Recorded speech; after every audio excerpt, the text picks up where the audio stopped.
Hello everyone, मैं शिवम द्विवेदी स्वागत करता हूं मैं आप सभी का अपनी इस क्लास में।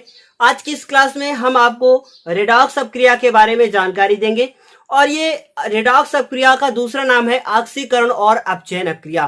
साथ ही साथ हम आपको ये भी बताना चाहेंगे कि पिछली क्लास में आपने ऑक्सीकरण और अपचयन अपक्रिया के बारे में पहले से पढ़ रखा है।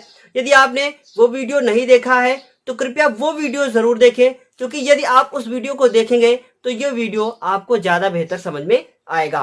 तो यदि आपने अभी तक हमारे इस चैनल को सब्सक्राइब नहीं किया है तो चैनल सब्सक्राइब तभी कीजिएगा जब ये आपको वीडियो अच्छा लगे, अन्यथा आपकी मर्जी। क्या लिखा हुआ है? रेडॉक्स अपक्रिया लिखा हुआ है और यहाँ पे नोट्स के तौर पे आप देख सकते हैं कि पहले से ही लिख रखा है कि वह रासायनिक अपक्रिया जिसमें ऑक्सीकरण तथा अपचयन एक साथ होता है रेडॉक्स अपक्रिया कहलाती है। पिछले क्लास में आपने पढ़ा कि ऑक्सीकरण अपक्रिया वह अपक्रिया होती है जिसमें इलेक्ट्रॉन का त्याग होता है और अपचयन अपक्रिया वह अपक्रिया होती है जिसमें इलेक्ट्रॉन का ग्रहण होता है। ये पिछली क्लास में आपने पढ़ रखा है। तो यहाँ पे हम बात करेंगे रेडॉक्स अपक्रिया की और ये रेडॉक्स अपक्रिया आपको जीवन भर काम आने वाली है, इसलिए वीडियो को अंत तक जरूर देखें। तो क्या लिखा है? वह रासायनिक अपक्रिया जिसमें ऑक्सीकरण तथा अपचयन एक साथ होता है रेडॉक्स अपक्रिया कहलाती है। बस एक बात का ध्यान रखिएगा, इलेक्ट्रॉन का त्याग होगा तो ऑक्सीकरण, ग्रहण होगा तो अपचयन, बस इतना ध्यान में रखिएगा। हम आपको एक एग्जांपल के तौर पे बताते हैं। तो वहां पे जो एग्जांपल लिखा है उसे हम वहां से हटाते हैं, क्योंकि अगर हम ऐसे समझाएंगे तो आपको समझ में नहीं आएगा, हमें थोड़ा सा बड़ा लिखना होगा। तो ये क्या है? जिंक है और ये लिखा है CuSO4 कॉपर सल्फेट, और ये क्या है? जिंक है। अब आप देख रहे हैं कि जब ये रिएक्शन होगी, बहुत ध्यान से देखिएगा, जब यह रिएक्शन होगी तो क्या होगा?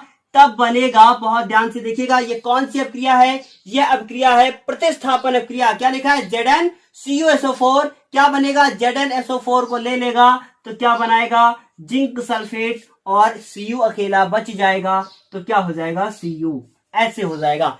अब इस अपक्रिया में दोनों चीजें हो गई, ऑक्सीकरण भी हो गया और अपचयन भी हो गया।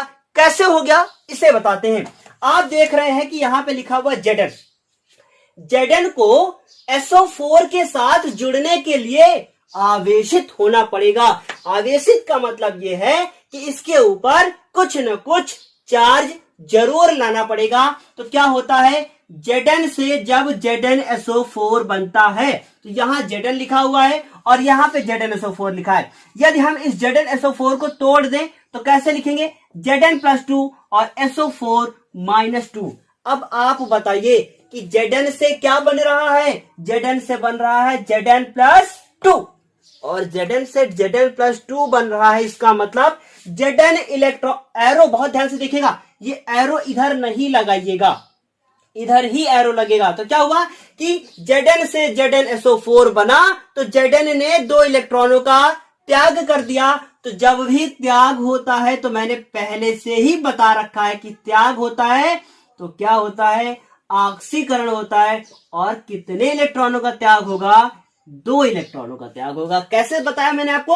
Zn से ZnSO4 बना, इस तोड़कर समझिएगा तभी बेहतर समझ में आएगा। अच्छे लोगों को भी ये समझ में नहीं आता है कि Zn से ZnSO4 बन गया तो कैसे ऑक्सीकरण हो गया। हमें तो दिख ही नहीं रहा है कि कहां पे इलेक्ट्रॉनों का त्याग हुआ, कहां पे ग्रहण हुआ।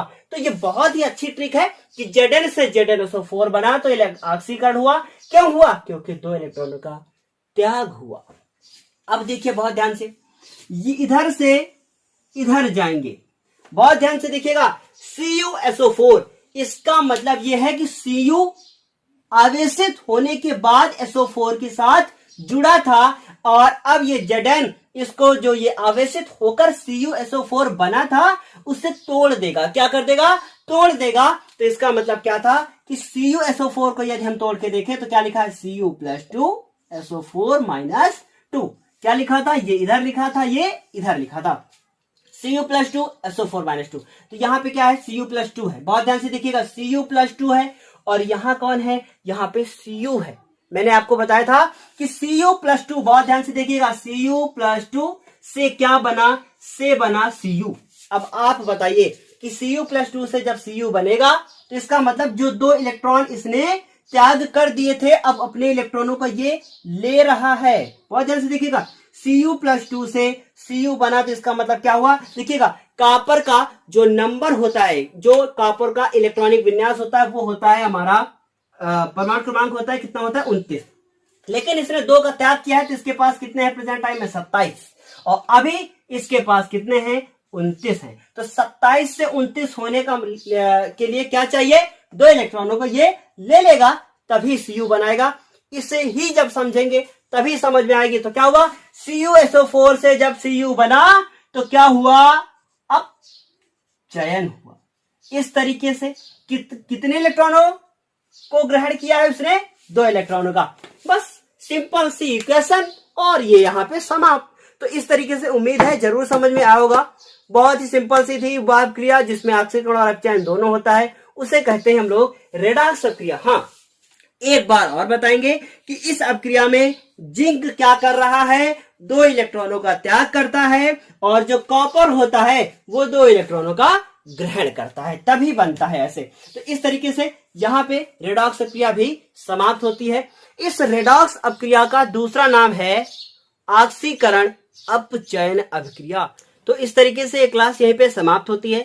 अगली क्लास में हम आपको फिर मिलेंगे, किसी अपक्रिया के साथ हम आपसे नहीं मिलेंगे। अगली क्लास में हम आपसे मिलेंगे संक्षारण के साथ और विकृत गंधिता। 2 टॉपिक अगली क्लास में हम आपको समाप्त करके देंगे और इस तरीके से आपका पहला चैप्टर भी कंप्लीट हो जाएगा। हाँ, बीच बीच में आपके लिए रिवीजन भी आता रहेगा, आप प्लेलिस्ट में जाके चेक कर सकते हैं। तो रिवीजन को जरूर करें और चैनल को सब्सक्राइब करें यदि आपको वीडियो अच्छा लगा है। मैंने शुरू में आपसे कहा था। एक बात और बताना चाहेंगे, पिछली क्लास में हमने आपसे कहा था कि ऑक्सीकरण अपचयन अपक्रिया का एक तीसरा नाम भी होता है, याद आ गया मुझे, अपचयोपचय अपक्रिया, ऐसा नाम है इसका एक तीसरा नाम। तो ये आपसे नहीं पूछा जाता है पेपर में, केवल ऑक्सीकरण अपचयन अपक्रिया या फिर रेडॉक्स अपक्रिया के नाम से ही आपके पेपर में आ सकती है। लेकिन एनसीईआरटी ने ये नाम जो दिया है तीसरा वाला, ये मैंने आपको बता दिया ताकि आप फ्यूचर के लिए याद रखें, मान लीजिए पेपर में आ ही जाए। तो इस तरीके से क्लास यहीं पे समाप्त होती है। तब तक के लिए धन्यवाद। अगली क्लास में फिर मिलेंगे हम आपसे।